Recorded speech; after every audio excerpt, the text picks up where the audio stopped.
नमस्कार, SPT news में आपका स्वागत है। पेश है 23 सितंबर मंगलवार दोपहर 3:15 बजे राजस्थान के विभिन्न शहरों की 15 बड़ी खबरें। सबसे पहले एक नजर डालते हैं आज की हेडलाइंस पर। सरकार की सख्ती, सरकारी नौकरी पाने वाले इन लोगों का दोबारा होगा मेडिकल परीक्षण। गैंगस्टर अनमोल बिश्नोई गोल्डी लाए जाएंगे भारत, गृह मंत्री शार्ट डोजियर बनवा रहे। राजस्थान में बनेगा दुनिया का पहला आयुर्वेदिक एक्सीलेंस सेंटर, मिलावटी दवाओं पर लगेगी रोक। रोड पर कचरा फेंकते बच्चे को देख मंत्री ने रुकवाई गाड़ी। जयपुर में 5 स्टार विला दिलाने का झांसा देकर लाखों की ठगी करने वाला आरोपी गिरफ्तार। और अब खबरें विस्तार से सुनिए। राजस्थान में सरकारी स्कूलों में फर्जी दिव्यांग प्रमाण पत्र के सहारे नौकरी पाने वाले कार्मिकों की मुश्किलें बढ़ने वाली है। शिक्षा विभाग ने ऐसे मामलों पर जीरो टॉलरेंस नीति अपनाते हुए सभी जिला शिक्षा अधिकारियों को निर्देश जारी किए हैं कि विभाग में कार्यरत दिव्यांग श्रेणी के सभी कर्मचारियों का राज्य के मेडिकल कॉलेज या हॉस्पिटल के अधिकृत मेडिकल बोर्ड से पुनः मेडिकल परीक्षण करवाया जाए।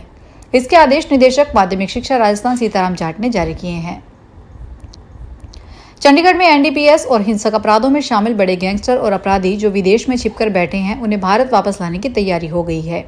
इनमें गैंगस्टर लॉरेंस का भाई अनमोल बिश्नोई, एक्ट्रेस दिशा पाटानी के घर फायरिंग का जिम्मेदार रोहित गोदारा, हरियाणा का रणदीप मालिक और पंजाबी सिंगर सिद्धू मूसेवाला की हत्या में शामिल गोल्डी बराड़ जैसे गैंगस्टरों का नाम शामिल है। मीडिया रिपोर्ट्स के अनुसार केंद्रीय गृह मंत्री अमित शाह ने निर्देश दिए हैं कि विदेश में छिपे भारतीय भगोड़ों को जल्द वापस लाने के लिए आईबी और एनआईए के साथ मिलकर एसओपी तैयार की जाए। अब आयुर्वेदिक औषधियों की असलियत और उनकी गुणवत्ता पर कोई संदेह नहीं रहेगा। इसके लिए कच्ची औषधियों के मूल स्रोत से सैंपल और देश भर के बाजार से मिलने वाले सैंपल जुटाकर उनकी जांच की जाएगी। इतना ही नहीं, जीनोम सीक्वेंसिंग और डीएनए बारकोडिंग के औषधीय पौधों की असल पहचान और उनके गुणों का एक बड़ा डेटाबेस भी तैयार किया जाएगा। आयुष मंत्रालय ने इस प्रोजेक्ट की जिम्मेदारी जयपुर स्थित राष्ट्रीय आयुर्वेद संस्थान को सौंपी है। राजस्थान वन मंत्री संजय शर्मा ने आज मंगलवार सुबह करीब 8:45 बजे अचानक ड्राइवर से बोलकर गाड़ी के ब्रेक लगवाए और बगल से निकल रहे बालक को रोका।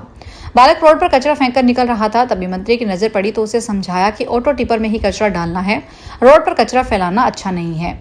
असल में वन मंत्री संजय शर्मा मंगलवार सुबह करीब 8:45 बजे शिवाजी पार्क की तरफ जा रहे थे। बुद्ध विहार मोड़ के पास एक बालक रोड किनारे कचरा फेंक कर निकला। तब मंत्री ने कार को रुकवाया और बालक को बुलाया।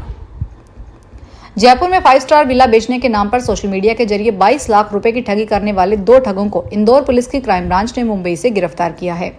आरोपी पुलिस के डर से जयपुर से भागकर मुंबई और गुड़गांव चले गए थे। इंदौर पुलिस को उनके मुंबई में होने की जानकारी मिली थी। इस पर पुलिस टीम ने दबिश देकर मुंबई से गिरफ्तार कर लिया। आरोपियों ने ठगी के लिए दी दाऊ ओ मुंतजार नाम की कंपनी बनाई। नवरात्रि के दिनों में कुट्टू का आटा खाना कई लोगों को भारी पड़ गया। दिल्ली के जहांगीरपुरी, महेंद्र पार्क, समयपुर, भलसवा डेरी, लालबाग और स्वरूप नगर जैसे इलाकों में 150 से 200 लोग अचानक बीमार हो गए। इन सभी को उल्टी और दस्त की शिकायत के बाद अलग अलग अस्पतालों में भर्ती करवाया गया। यह घटना आज 23 सितंबर की सुबह करीब 6:10 की है। पुलिस को सूचना मिली कि कुट्टू का आटा खाने के बाद बड़ी संख्या में लोग बेचैनी महसूस कर रहे हैं। दिल्ली पुलिस ने तुरंत फूड विभाग को इसकी जानकारी दी और दुकानदारों को भी सतर्क रहने के लिए कहा। राजस्थान में सर्दियों के 4 महीनों के दौरान राज्य में बिजली की मांग रिकॉर्ड स्तर तक पहुंचने का आकलन किया गया है। इस दौरान पीक डिमांड 20,300 मेगावाट तक जाने की संभावना है। यह पिछले साल इसी अवधि में 19,165 मेगावाट पीक की तुलना में करीब 1100 मेगावाट अधिक है। ऊर्जा विकास निगम के अधिकारियों के मुताबिक अनुमानित मांग और उपलब्ध बिजली के बीच 2000 से 2500 मेगावाट की कमी है। इस गैप को दूर करने के लिए शॉर्ट टर्म अनुबंध किए जा रहे हैं।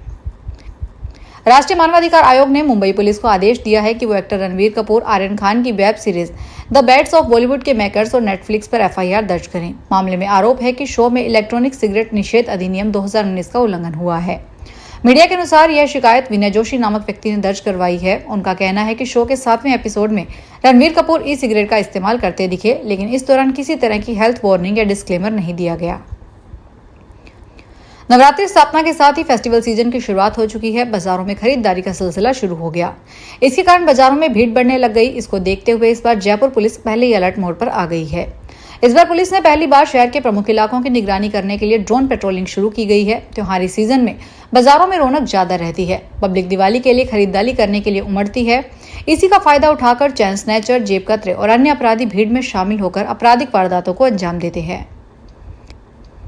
जोधपुर में साइबर ठगी के मामले लगातार बढ़ रहे हैं। कई जगह पर किराए पर खाते लेकर उनमें साइबर फ्रॉड की रकम डलवाने के मामले सामने आए हैं। इसी को लेकर ऐसा ही एक मामला महामंदिर थाने में सामने आया है। यहां पर युवक ने 2 युवकों के खिलाफ खाते में जानबूझकर साइबर ठगी की रकम डलवाने और उनके साथ धोखाधड़ी करने के आरोपों को लेकर मामला दर्ज करवाया है। जयपुर में स्कूल में बच्चों से घास कटाना और सफाई कराना एक महिला प्रिंसिपल को भारी पड़ गया। बच्चों ने आज सुबह स्कूल के बाहर धरना दे दिया। इसके बाद मौके पर परिजन व अन्य लोगों की भीड़ लग गई।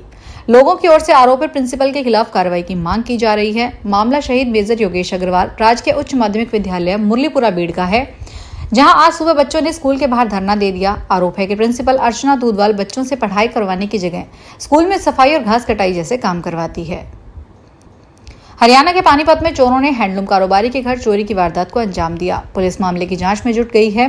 दरअसल पानीपत में चोरों ने सेक्टर 12 में हैंडलूम कारोबारी की कोठी में चोरी की वारदात को अंजाम दिया। चोर घर से करीब 25 लाख रुपए की नकदी और 55 तोले से ज्यादा सोने के गहने चोरी करके ले गए। सीकर में होटल के बाहर खड़ी गाड़ी का शीशा तोड़कर चोरों ने हजारों रुपए और सामान चुरा लिया। पीड़ित युवक चाय पीने के लिए होटल पर रुके, वापस आकर देखा तो गाड़ी के शीशे टूटे मिले और बैग गायब मिला। अब युवक ने सीकर के सदर थाने में मामला दर्ज करवाया है। घटना सदर थाना क्षेत्र में नेशनल हाईवे 52 पर भटाडर तिराहे के पास स्थित होटल हाईवे हवेली के बाहर की है। चोरों ने गाड़ी का पीछे का शीशा तोड़कर पूरी वारदात को अंजाम दिया। रेवाड़ी में भिवाड़ी थाना पुलिस ने साइबर ठगी करने वाले अंतरराज्यीय गिरोह के 3 आरोपियों को गिरफ्तार किया है, जिनकी पहचान पलवल जिला के गांव घुड़ावली के रहने वाले वकील अहमद, गांव परोली के रहने वाले राशिद और जिला नूह के गांव खरगड़ी के रहने वाले अजमत अली के रूप में हुई है। पुलिस ने आरोपियों के पास से 11 विभिन्न बैंकों की chequebook, 4 ATM card, 4 QR code, 1 swipe machine और 5 मोबाइल फोन बरामद किए हैं। आरोपी देश भर में करीब 61 करोड़ रुपए की साइबर ठगी कर चुके हैं। राजस्थान से मानसून की विदाई लगभग पूरी हो चुकी है। राज्य के अधिकांश हिस्सों में मौसम शुष्क हो गया है और दिन का तापमान तेजी से बढ़ने लगा है।